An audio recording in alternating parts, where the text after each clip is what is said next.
Hey guys, Mr. Mackey here, and welcome to the 100th episode of Mr. Mackey's Maths. I know, I can't believe it either.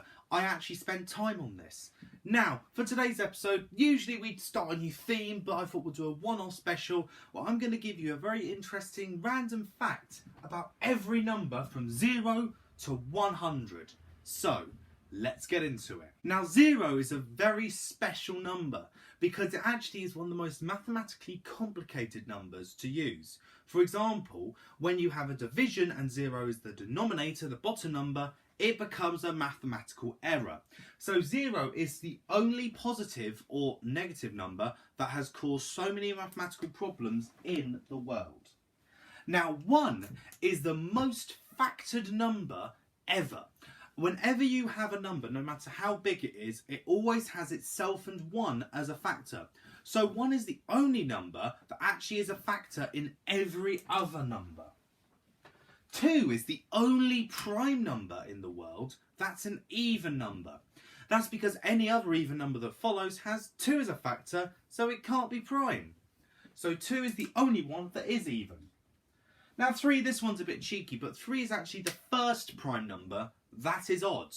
Well, 1 we could say is a prime number, but 1 has itself and 1, which gives it only one factor. 3 is therefore the first odd number that is prime. Now then, I'm going to circle the numbers now because I don't want to damage this ink. But 4 is the first square number, other than 1, that's created by another number, which is 2 times 2. So I'm going to circle that. I'm also going to circle all the other square numbers that appear on here. So we've got 9, 16, 25, 36, 49, 64, I lost that for a second, 64, 81, and I'm not going to circle 100 because I'm saving that for the very end. Now 5 is a very special number because in the 5 times table, it always ends in either a 5 or a 0. You might notice due to this direct line here, 5, 15, 35, 45, 55, 65, 75, 85 and 95, and 10, 20, 30, 40, 50, 60, 70, 80 and 90. They all end in a 5 or a 0. Now 6 is quite a unique number because when you flip it upside down, it actually turns into another number. It's one of the only one of 2 numbers that does this. The other is the number it flips upside down too. So when you flip 6 upside down, it becomes 9. Same for 9. You flip it, it becomes 6. Now 7 is the only number that is the most difficult to find out if it's a factor of. For every number between 1 to 9 or 10, we can figure out how to find a factor for it. For example, 2 if it's an even number, it's in a factor. 3 if the digits add together to make a number that's in a 3 times table. 3 is a factor. 7 is the one that's the most difficult to figure out. Now 8, apart from 1, which I've already crossed out or circled out, is the next cubed number in this sequence. Now a cubed number, remember, is when you multiply a number by itself 3 times. So this one is 2 times 2 times 2 gets us 8.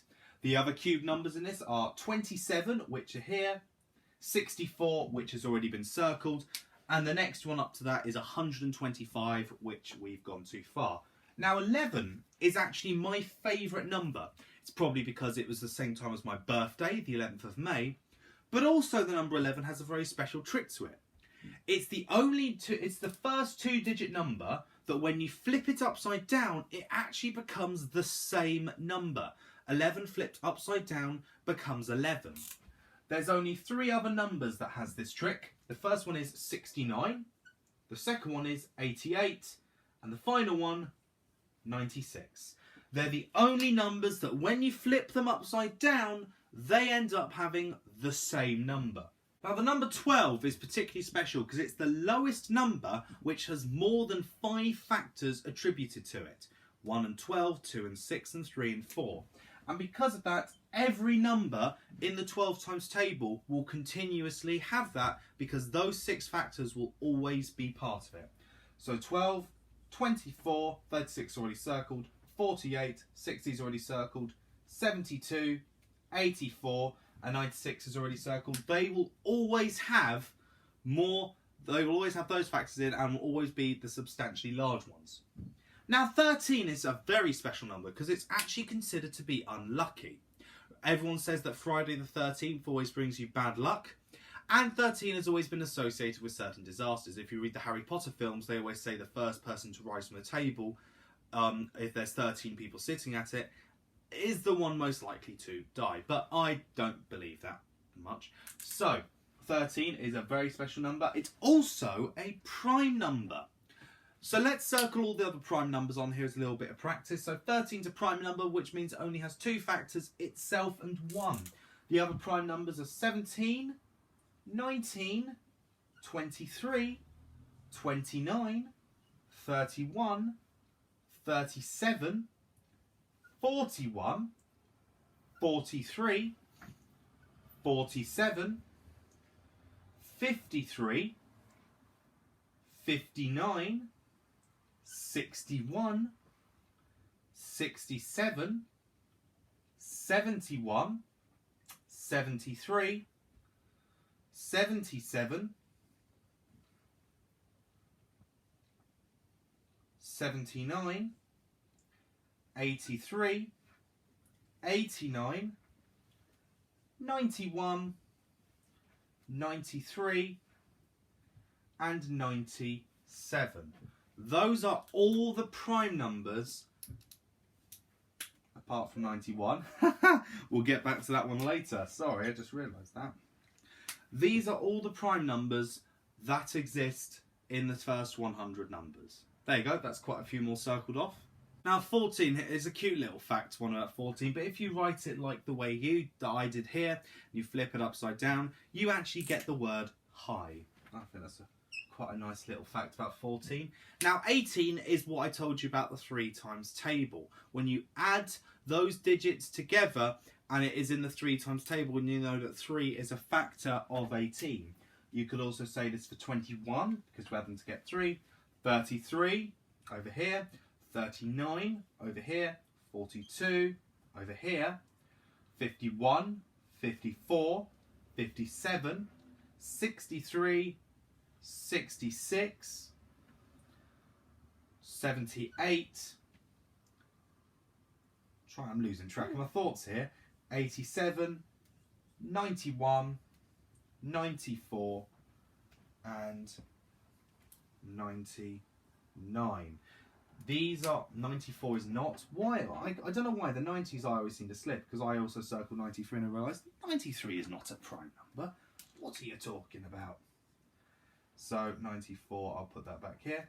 But all those ones, when you add them together, the digits, you will actually get a number in the 3 times table, which makes 3 a factor of it. Now 22 is very special, and you can probably guess why. Because the digits are the same, which means they're in the 11 times table.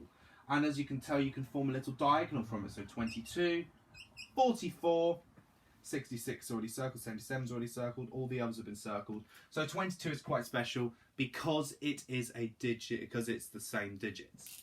Now 26 is not usually related to numbers, but 26, there's 26 letters in the alphabet. Alphabet's as important as numbers, guys. Now 28 is a very special one. 28 is actually known as a happy number.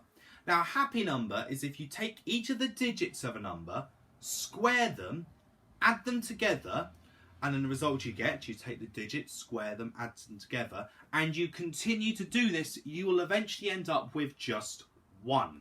That's what makes 28 a happy number.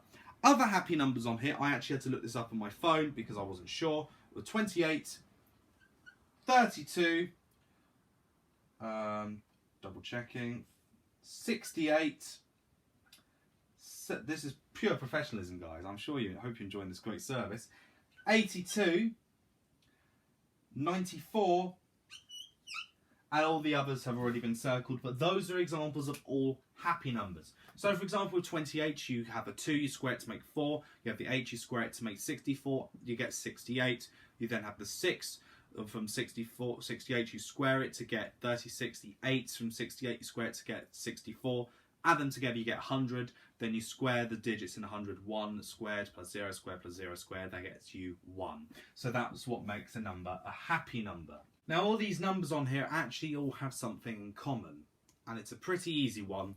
They're all even. 34, 38, 46, 52, 56, 58, 62, 74, 76, 86, 92, 98. They are all even. So now we've completed this, we have now got the number 100. Number 100, there's so many things we can say about this. It is a square number. It's an even number. It's a happy number. Wow, 3 things already. It's also my 100th episode, which is why I did this.